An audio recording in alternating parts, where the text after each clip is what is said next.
Hello everybody and welcome to Mindset Learn Extra. My name is Pumi and today I am joining Tracy for Physical Sciences grade 11. How are you doing, Tracy? Fine, and you, Pumi? I'm good, thank Welcome you. to the show. Thank you. You're a little nervous. It's the first one on your own. Whoa, yeah, it is That's really... okay, you'll be fine.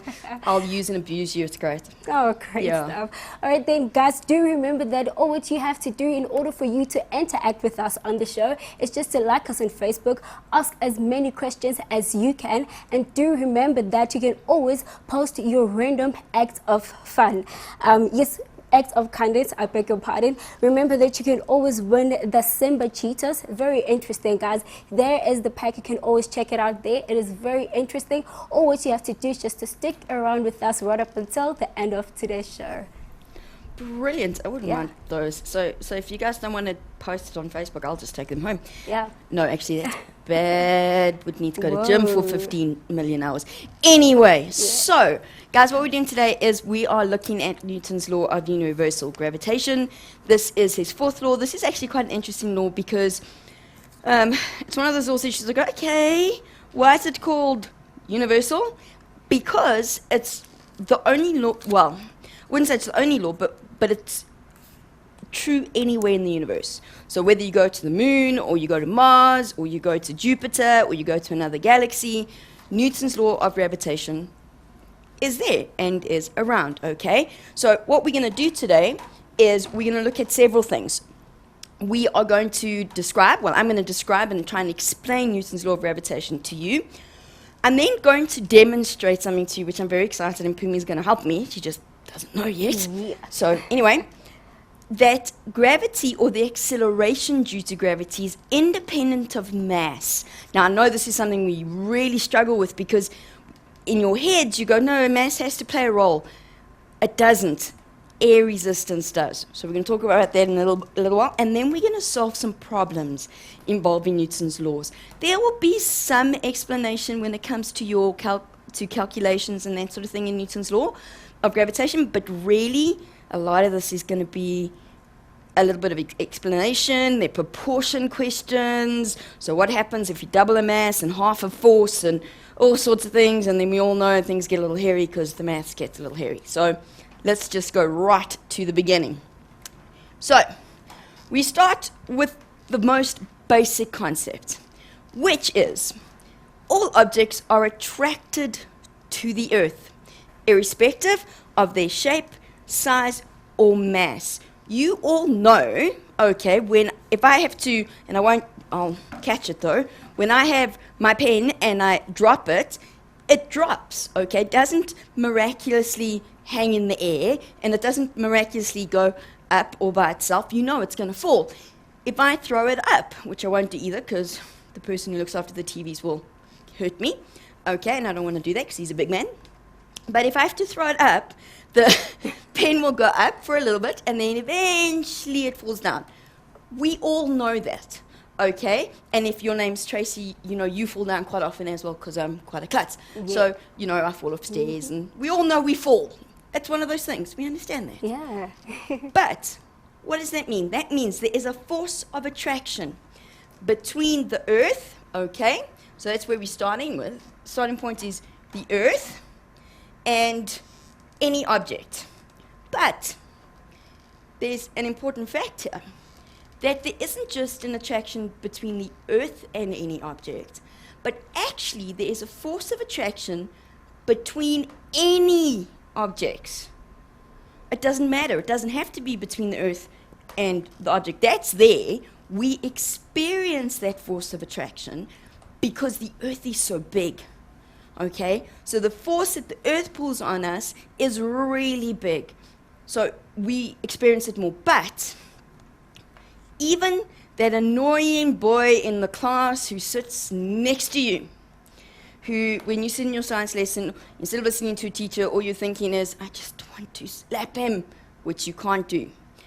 There's actually a force of attraction between you two as well. And now I can just hear lots of screams at home going, no. And you know what, even worse, there is actually a force of attraction between you and your books. Granted, it's very small. It's very important. Very important. Very important. Anyway, it's very small, but there is a force of attraction. Okay? That force of attraction is very, very important. That can be described to us in Newton's law of universal gravitation. This is a definition, grade 11s. You must learn it. And Newton's law of universal gravitation says to us, the force of attraction, first part, not the force of attraction. Force is a vector. That means I have to give direction. Attraction is direction, okay? So the force of attraction between two objects, and this is between any two objects in the universe, which theoretically means there is a force of attraction between you and the moon. But remember, the moon is so far away from us right now that really that force of attraction becomes so small it doesn't play a role in our lives, okay? And that force is directly proportional. Remember, directly proportional means that if the force increases, something else increases. And what is that something else? It's the product of their masses. So now you're saying, hang on, wait, Tracy, at the beginning of the lesson, you said you were going to prove to us that the force of gravitational acceleration is independent of mass. But now you're telling us we need to put mass in. You need to hang fire for that one. But it's directly proportional to the product of their masses. Product means multiplication. And inversely proportional. Inversely proportional means if one thing goes up, the other goes down. Okay? To the square, you square it, of the distance between their centers. That last part of the statement is very important, grade 11s. Often, when we see this, we get the first part right, and then we get this inversely proportional to the square of the distance between them. We can't do just the distance between them. When we're considering something like the force between myself and the Earth, you've got to remember the Earth is ginormous. So we take it from the center of gravity, okay? Because here, with Newton's law of universal gravitation, we're really dealing with it on a very big macroscopic level. So we're dealing with big objects. It's still valid on a microscopic level. So this plays a little bit of a role in terms of bonding and intermolecular forces, but they're such small masses that we don't often consider it as being that important. But in terms of big objects, very, very, very, very important. You take it from their center, okay? Which then means when you're looking at questions, be careful, because often questions that involve the Earth, they'll tell you that something gets moved to, say, 2 radiuses above the Earth, and then we forget about the radius of the Earth in the first place. When it's between people, take the distance between them, and we're fine. Okay, so what does this look like as an equation? And this is, here it is. Ooh, extend my page. Force of attraction F is equal to G, new G, it's not acceleration due to gravity, times mass 1, mass 2, divided by r squared. So F is force, and force is measured in newtons, okay? This is always force of attraction, never, ever, ever, ever, ever going to be repulsion. So we don't need to worry about that. G is a very important constant, okay? G is known as the universal gravitational constant. Okay? Why is it universal? Because as far as we know, you never know, once we start exploring space and start living on other planets, maybe we'll find it's not true anymore. This is valid anywhere in the universe. Okay? It is a constant. That means it has a value. Lucky for you, the value is given on your information sheet. I'm hoping it's not too new for a lot of you, but it's equal to 6,67 times 10 to the minus 11 newtons per kilogram squared. think I've got those the wrong way around. Let me just check. Yes, that's what I thought. Okay, let's just quickly do this. It's newtons. No, that one. Meters squared per kilogram to the minus 2. The meter squared and the kilogram to the minus 2 gets cancelled out as we go along, so it actually is the one that gives us the newtons, all right? Where does this come from?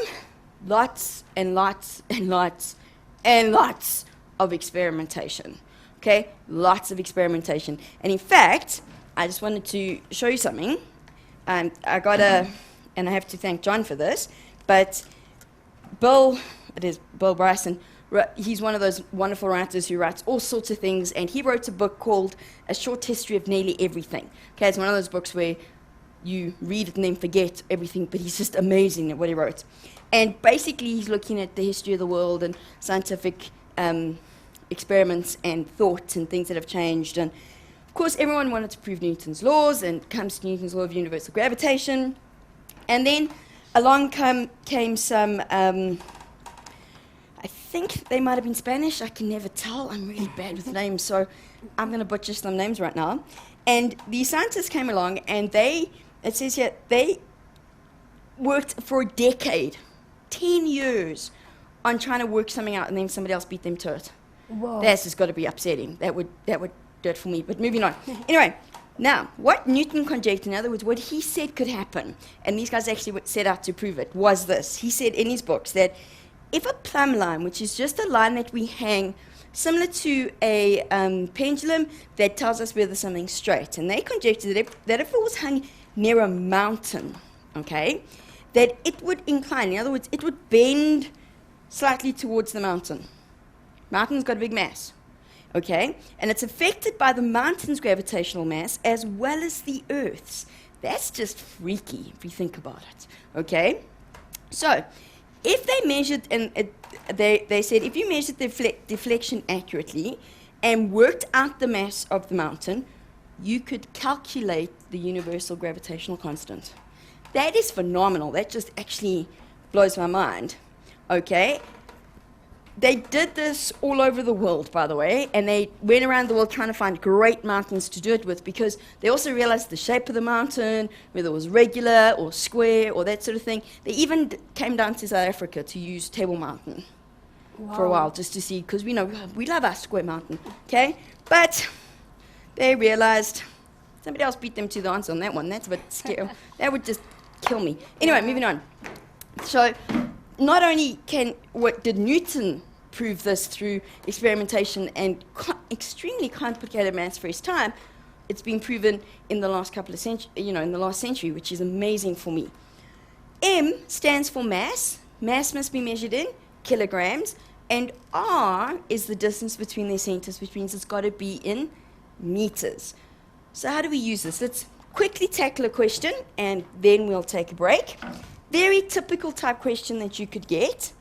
Says to us, calculate the magnitude size, okay, of the force between a box of mass 100 kilograms. So let's write that in as mass 1, okay, and a person, let's make that mass 2, of 75 kilograms if they are 0.5 meters apart.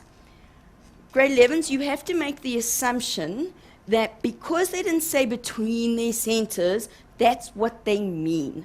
Okay, don't get all picky about this and go, I can't answer the question because I don't know if it's between the centers.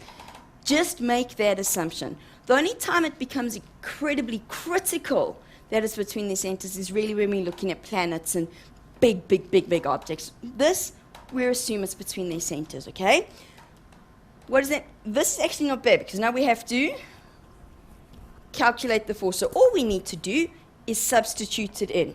Okay, now I'm going to do it underneath. I would do it next to it on a page, but it's just that gravitational constant's so big. So, F, don't forget to put your equation, mass 1, mass 2, R squared, okay? Gravitational constant, 6,67 times 10 to the minus 11. Mass 1 was 100. Mass 2 was 75. and it was 0.5 meters squared. Calculator work, so important. Let's just see what this would look like on the calculator, okay? So we're going to go, and it's in maths display. I'm going to show you some stuff. 6.67. We use the exponent button to the minus 11. We're going to times by 100 times by 75. Now, I know some of you might have been taught to use brackets and stuff. I prefer to do it this way because I know you guys get confused where all the brackets should go. So now we go equals. So that's my top line answer. Don't write it in. Now we're going to divide that answer by 0.5 and square it. Oh boy. If we look at that answer, it's got millions of noughts. Please, you don't have to write it. I would prefer you to write it in scientific notation. So make sure you can change your calculator. So watch, I'm going to do it for you. We're going to go Shift, Setup, Mode 7 on this calculator, and I'm going to go to 3. Can you see it already in scientific notation for me, which is brilliant. So this is 2,00 times 10 to the minus 6 newtons. That is so tiny. Not a chance I'm going to feel that. Okay? So don't go anywhere because we're going to do an experiment when we get back. Yay, how exciting. Yes, guys, we are going to be doing an experiment when we come back. Let's take a break.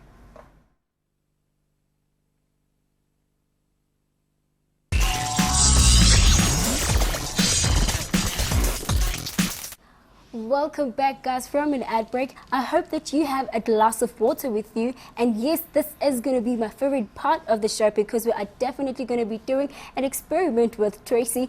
Do remember that if you have questions or comments, or what you have to do is just to like us on Facebook and obviously comment and question whatever that you have with us. And of course, you can always follow us on Twitter and interact with us. We are there at Learn Extra, or you can you also have to post your random acts of kindness. Yes, that's what it is. So all what you have to do is just to stick around with us because Tracy is just going to take us through the experiment. Stick around. Oh, thanks, Primi. Okay, guys, so now we get to the fun part. I love it. So what we're going to do, all right, is the demonstration. This is our invasive question. Is the acceleration due to the force of gravity that a body experiences determined by the mass of the object? In other words, what we're asking is, does the rate at which an object falls does it depend on its mass? So if they had to take someone little like Pumi and someone big like me and throw us off a building, would I fall faster? Yes. You think so? Because of the mass, maybe? Because of the mass. Yes. Yeah, that's what we think. We sort of get that, and then we sort of go, hang on, wait. But if we think back to our equations of motion that we learned in grade 10, and we go, no mass in those equations. So there's got to be something in it. So that's what we're going to look at, okay? What we've done, and I've set it up already, but I just want you to see the diagram, okay, is I have a retort stand with a clamp, and I've got a piece of string with mass pieces. And what I'm going to do is I'm going to change the mass of the mass piece. Keep everything else the same. So I'm going to swing the pendulum, and we're going to look at how fast it swings. Now, as multitask ability that I have, I'm actually going to ask Pumi to take our data down so that when we get to the results, which we'll get to afterwards, and we can compare them nice and quickly, Premi's going to have all the values for us because we want to make sure we do this correct, okay? Yes. So, and it should work because I did this last night, but you know how things go. So, what do we have?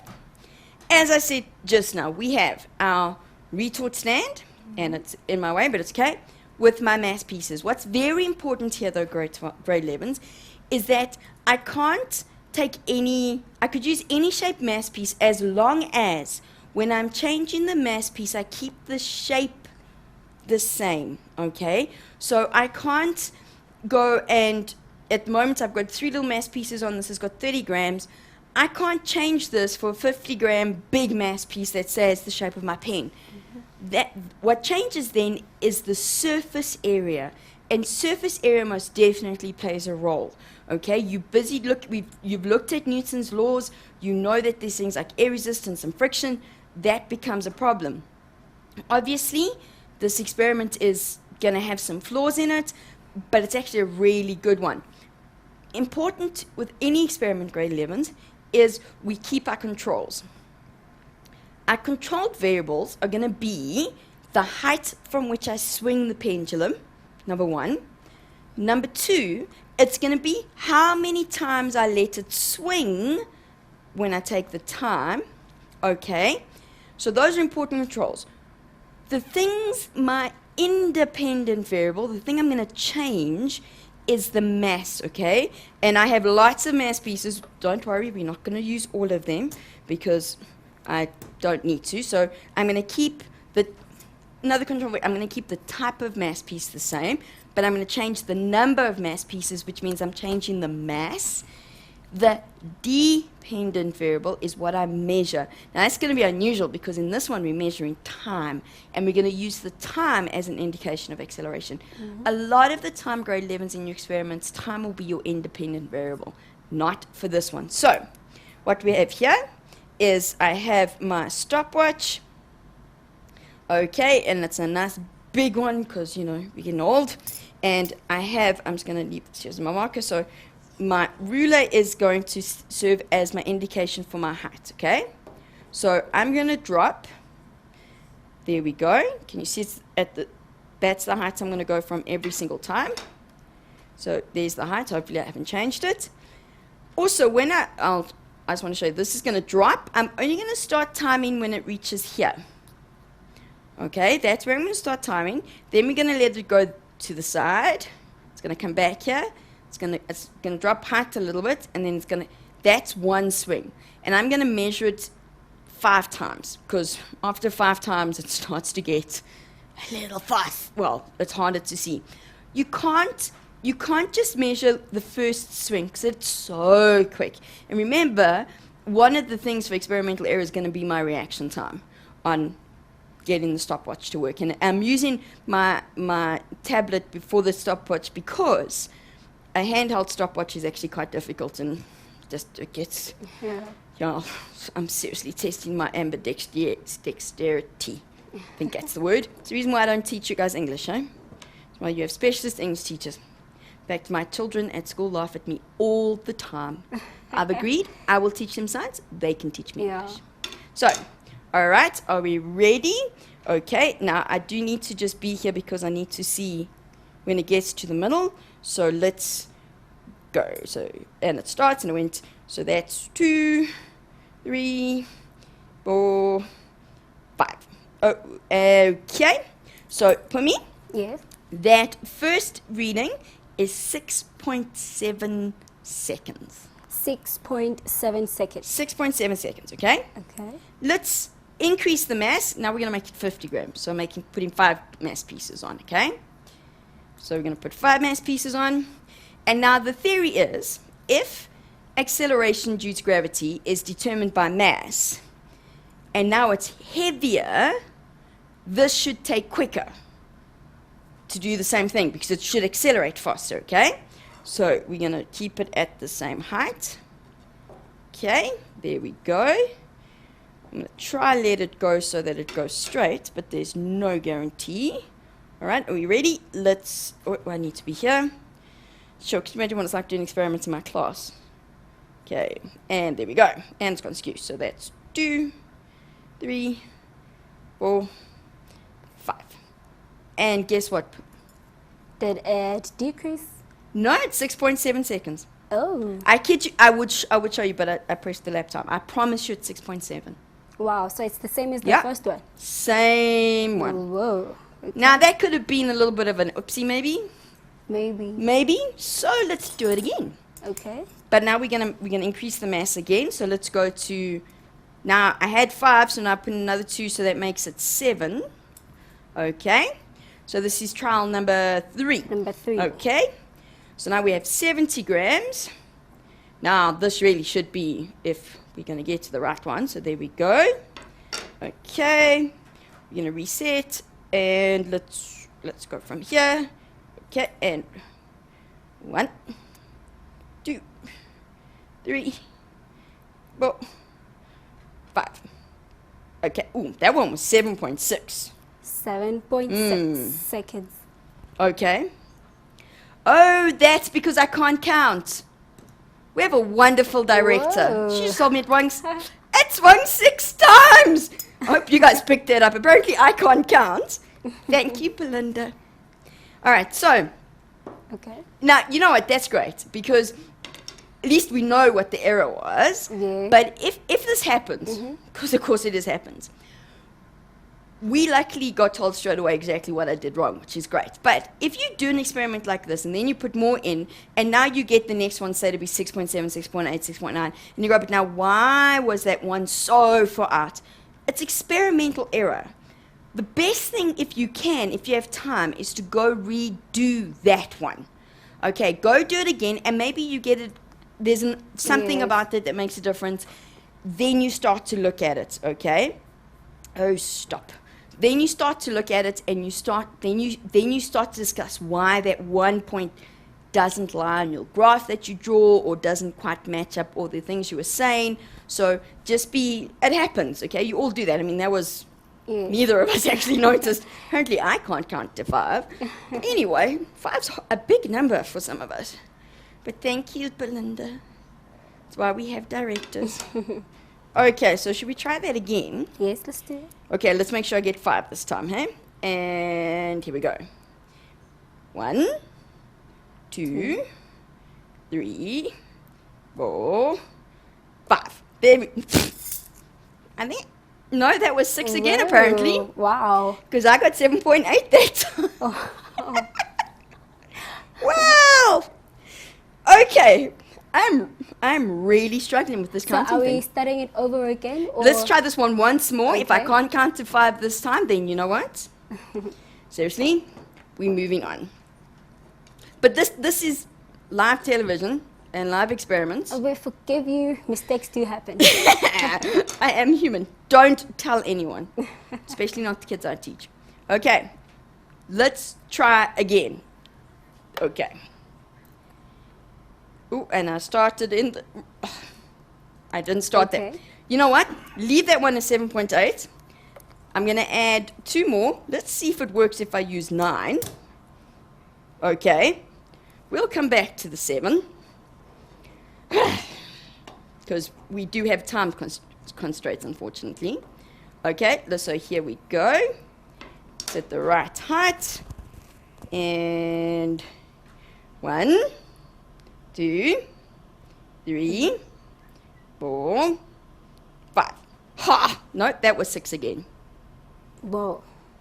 Anyway, but actually it's fine because that one went 6 and we got 7.4, so it's fine. Okay. Write it down because we got 7.4 and that was, so I've done, this is not, I'm doing it. So what is the best now? I mean, the That time? was 9. 9. So now we're going to do one more with 11 and watch, I'm going to count at 6. I don't know what it is with this number 5. Okay. I'm also running out of space on my little hook for my mass pieces, so, okay, let's see if we can do this. Okay, there's 1, 2, 3, 4, 5. No, that was 6. That was 6. Okay. That was 6. And we got 7.4. Mhm. Okay, before I embarrass myself anymore, we got a good enough result. It's fine. So, follow me to the board because we're just going to move on because we do realize I'm very challenged, apparently, today. So, let's just remind ourselves, oh, I only did 4 trials, but we did 5 times. It's okay. So, just for us, so we remember that for the first 2, we swung it 5 times. Okay. And there's a big box over here. And for the second 2, we did it 6 times. Okay, you guys, we're okay with that. So, for the first 2, what was the first time that we got? We got 7.4. Is it? No, number 1, the Number first 1, trial. 6.7. 6.7. And then for the second one, 6.7. we did, because I could count to 5 then. Yes. Then for the next 2, 7.6. 7.6. And then? And the last one was 7.4. Okay, it's close enough. Now, guys, this is what I want you to see. Besides the fact that I can't count, so we understand that, and I do apologize. These times for the swings are pretty much the same when we let it swing the same time. That tells us that the pull that gravity has, because remember, gravity is going to speed it up till it gets to the middle. Then it keeps swinging. Gravity will slow it down till it stops. Then it speeds up. Then it slows down. Okay, so the direction. Now, if the acceleration is the same, so the force it experiences is the same, the acceleration due to gravity, that time is the same because it's going to cover the same distance. So what this time tells me is that acceleration due to gravity has absolutely nothing to do with the mass of the object. Okay, which is what I wanted to have as the conclusion. Anyway, but yes, I'm not sure anyone can hear me right now. There we go. Now, my conclusion is a huge, big blank block, which should be mass is independent. Let's do this. Your conclusion is that acceleration due to gravity is independent of mass. We've proven this experimentally. Let's prove it mathematically. So I'm going to show you something. So we're going to do this quick, because you can get asked to do this. You know that weight is mass times gravity, m times g. We're okay with that. We also know the force of attraction between two objects is the mass squared times divided by the distance between them squared. What I'm doing here, m is the mass of my object, mp is the mass of the planet, in this case Earth, and r is the distance. What we need to recognize here is the weight that we feel, Fg, is the force of the Earth on us. It is the force of attraction between us and the Earth. Newton's second law is exactly the same force. So that means that Fg is equal to F. Okay? That means if I take the F's away, writing what we know, mg equals g mp over r squared. Now we do a little bit of math trick and we go, well, I have the same mass on both sides. That means they cancel out. Now watch here. G is equal to big G times the mass of the planet divided by the distance squared. Okay, and this is actually the radius of the planet. So we're assuming we're standing on the surface. What does this tell me? Acceleration due to gravity is only dependent on the mass of the Earth or the mass of the planet and the radius of the planet. That's how we can find out the acceleration on the moon, because they've actually been able to work out the mass of the moon and the radius of the moon. G is our universal constant, 6.67 times 10 to the minus 11. Okay? Please be careful. Nice question. What is the difference between little g and big G? Little g is variable, changes from planet to planet. It's a version of acceleration, okay, and is measured in meters per second squared. Big G is a universal constant, stays the same no matter where you go in the universe. 6.67 times 10 to the minus 11 newtons, meters squared per kilogram squared. Okay? All right, so after that very embarrassing moment, I think it's time for me to have a break, and then we'll come back and do some problems. Yes, most definitely, guys. It is now time we take a quick break, but do remember that you can always like us on Facebook and ask us any questions that you would love for us to answer you. Tracy has put a smile on my face. Remember that if you would love to put, if ever, you can always try and put, or rather post, the random act of kindness, yes, random act of kindness on Facebook. You can stand a chance of winning the 5 awesome CDs that we have, and of course the Cheetos and the pens, and also the Mindset Learn Extra t-shirt. If you would love all of that and more, please put the random act of kindness with you and your friends. We'll take a break and we'll come back right after this.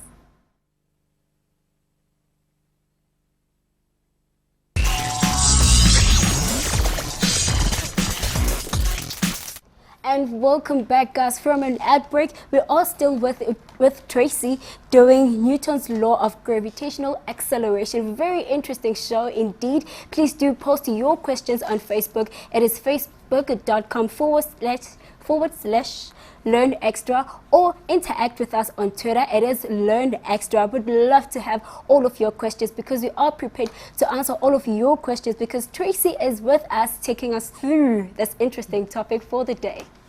Thank you, Bumi. Shame, I think I threw you into the deep end then. Anyway, well, let's move on. Let's get to the part which I know I can do without actually Yes. killing anyone or counting to 6 instead of 5, whatever. Yeah. Anyway, so the point is you got that acceleration doesn't matter. The mass is irrelevant to acceleration due to gravity. Now what we're going to do is we're going to do some problems. Now I've taken them. The nice thing is this has been in the curriculum for hundreds of years, just about, that's what it feels like.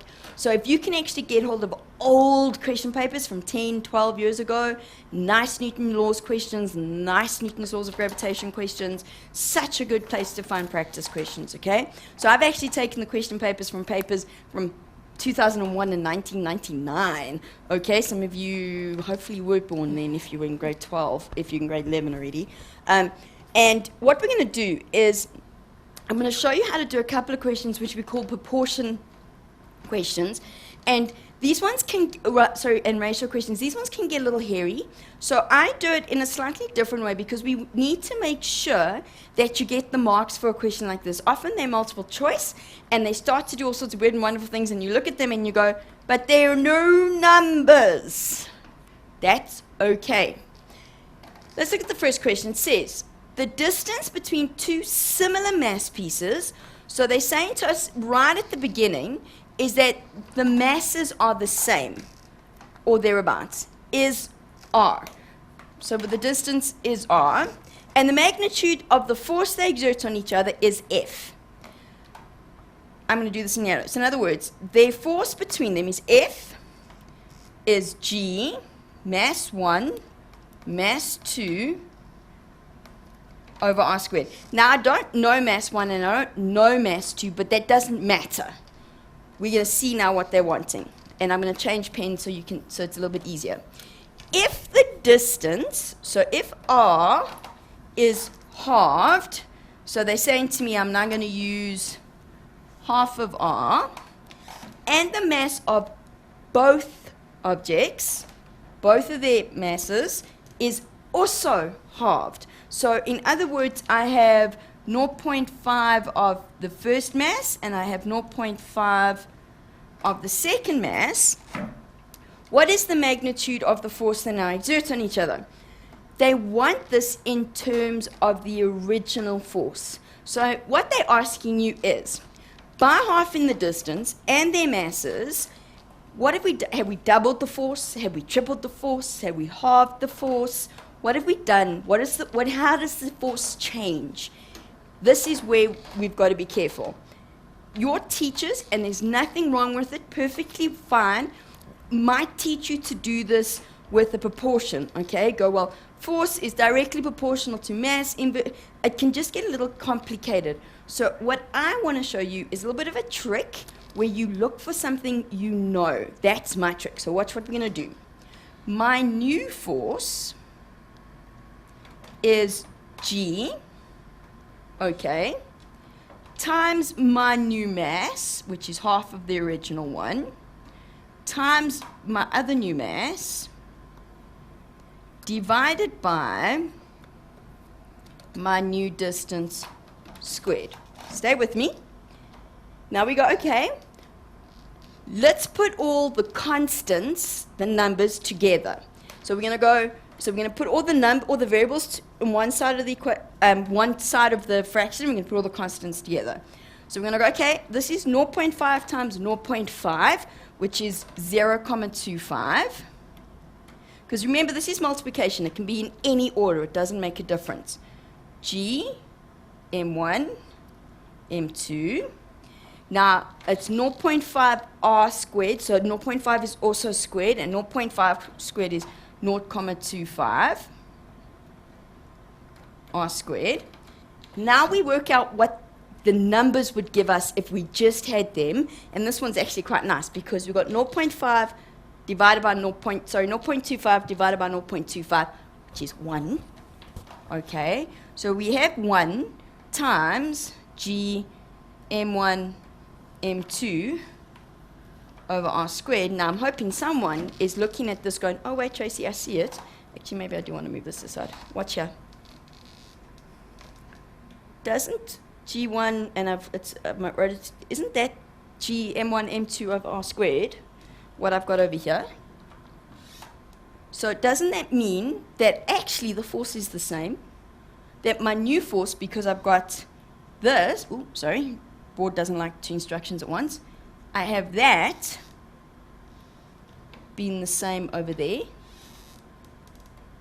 Look for something we know. So in other words, my new force is equal to my old force. So by halving the masses and halving the distance, we actually cancelled out the differences. Okay? Stay with me. Let's do one more. That's like this one. They love these ones. Love them. Because now it gets a little bit less, how does that work? Watch here. They say to us, a large planet. You know, they're just trying to make it sound exciting. A large planet has a radius 10 times that of the Earth. Radius is 10 times the Earth's.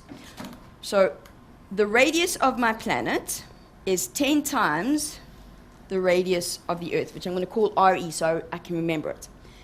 It has a mass 300 times that of the Earth. So my planet's mass is 300 times the mass of the Earth. And it's round about here that we start to go, but Tracy, I don't know the radius of the Earth, and I don't know the mass of the Earth. It's okay. They don't expect you to know them. If you are expected to use the actual values in a calculation, either you are going to have to work one of them out, and they'll give you the other, or they will give them to you. Don't worry about it, okay? Because I'm going to show you. I'm going to do the same things we did in the last question. However, if the weight of the body is 500 newtons on the Earth, okay? If G is 500 newtons on the Earth, what is his weight on the planet? In other words, they're saying to you, if the force of attraction between the body and the Earth is 500, he now goes to another planet, which is 10 times the radius, 3 times the mass. What is his weight going to be there? Not quite, the numbers aren't quite as nice as the last one, because they're not going to cancel each other out, but we're going to do it step by step. The 500 newtons is the force of attraction between the Earth and the person. So we're going to do this. So that's the force of the Earth, and it's G, the mass of the object, which we're not going to worry about, the mass of the Earth divided by the radius of the Earth squared. We're all okay with that. Let's deal with the planets. I'm going to do it in another color so you can see what I'm doing. So the force that he's going to experience on the new planet is G, mass of the planet divided by the radius squared, because I called it big R. But that's not going to really help us. So we want to get it in terms of mass of the Earth, radius of the Earth, okay? So we go over here and we say, fine, we knew that this was G. The mass of the man and the object didn't change, because that's constant, much to some of our horror, okay? It is constant. The planet was 300 times the mass of the Earth and 10 times the radius of the Earth. So I've substituted the mass of the planet, radius of the planet with values. I'm going to do the same thing I did last time. I'm going to take the value, the numbers to the front. So I've got 300 times G, mass of the Earth. 10 squared is 100. Sorry, wrong R. So this is 100 times RE squared. Now watch here. This is the same as that. It's the same value. That, from the Earth, is 500 newtons. They told us the mass, the weight on the planet was 500 newtons. So now we go, oh wait, they're the same. We know the value of that set. So what we can do here is we can go, okay, fine. 300 divided by 100 is, hopefully you're screaming at the TV now going 3. Of course it's 3. This whole part that I've circled is worth, well, it has a value of 500. So now we have 3 times 500, which is 1,000 500 newtons. So even though he's going to a planet which is ridiculously big compared to Earth, 300 times the mass, 10 times the radius, his weight will only be 3 times bigger. Okay? What you also need to recognize is radius makes a huge difference here. Okay? It's very, very important about the radius because we square it. So small changes in distance make a big change in force. What am I telling you need to do here, grade 11s, okay, is with ones where they change things and they go 3 times this, 2 times that, half this, quarter that, all of those sort of things, it becomes a little bit of an English nightmare, I understand that. Find something you know. You are always going to have something you can compare it to. That's the important thing here. Find something to compare it to, okay? Last question. And notes. Yes, it is. I think. I actually have one after this. The radius of the Earth is 6,4 times 10 to the 8 meters. That's huge. Okay, so radius of the Earth is 6,4, in fact, I will make this the last one, times 10 to the 8. Its mass, which they call big M, like I said to you just now, they'll give it to you if you need it, is 6,00 times 10 to the 24 kilograms, so this was in meters. Now it says, use Newton's law of universal gravitation to calculate the acceleration, not what I asked you, of a 10 kilogram object near the surface of the Earth. That 10 kilogram is irrelevant. I didn't want the force of attraction between the Earth and that object. I wanted the acceleration. So that equation we found earlier, acceleration, G, mass, in this case they say big M, so I must just write it as big M, G, M, and they said this was, they didn't give me the radius, so let's use, I put it as R squared. Straight substitution. So it looked hard. I'm going to have to write a little small if I want to fit this all in, but it's not really. Okay, 6,67 times 10 to the minus 11. The mass was 6 times 10 to the 24. Radius is 6,4 times 10 to the 8. So let's just actually calculate it. So we've got 6.7 to the minus 11 times 6 exponent 24. That equals, and we're going to divide that by 6.4 to the 8 all squared. And look at that. Okay, that doesn't look like it's the right number though, because I didn't square. I did square it. There's something wrong with my numbers, but it's okay. You write it down as you're given. Ooh, sorry. It was 9,81 times 10 to the minus 4. I think I typed something wrong when I typed this question, but that's okay. We got 9,8 in the region. I'm actually convinced I did something with the mass, so don't stress about it. I've got 1 minute. Okay. Quickly. An object falls towards the Earth because the force exerted by the Earth on the object is greater than the force exerted by the object on the Earth. Is the statement true? No. Why? This is Newton's third law. Yes, we fall to the Earth because the Earth has more inertia. Okay, it's part of gravitation. Both of us are attracted to each other. I attract the Earth attracts me. I move because I'm smaller. I have a smaller inertia. It's easier for me to move. Could you imagine if we all tried to move the planet? That would just be ridiculous. Okay? No, it is not true. We attract the Earth with the same force. The force attracts us. The Earth doesn't move because the Earth has a greater inertia. Okay? And on that note, I need to say goodbye. Pumi, I think you've done a wonderful job. Thank you. Welcome to the Madhouse. And we'll see you again soon, I hope. Yes, hopefully. Good. Hopefully. Thank you. Okay. Guys, that was Tracy right there with physical science. Very interesting. Remember that if you missed today's show, do not worry because we do have a page where you can actually go and download the notes. Please go to learnextra.co.za/live. That is where you can download the notes, the videos, so that you can keep up with what we did today. Or you can always interact with us on Twitter. That is @learnextra. Then you can ask questions, we can always talk, and of course on Facebook, that is facebook.com/Learn Extra. That is all for today. Thank you so much for joining us. This has been Mindset Learn Extra. Thank you, Grade 11s. Bye-bye.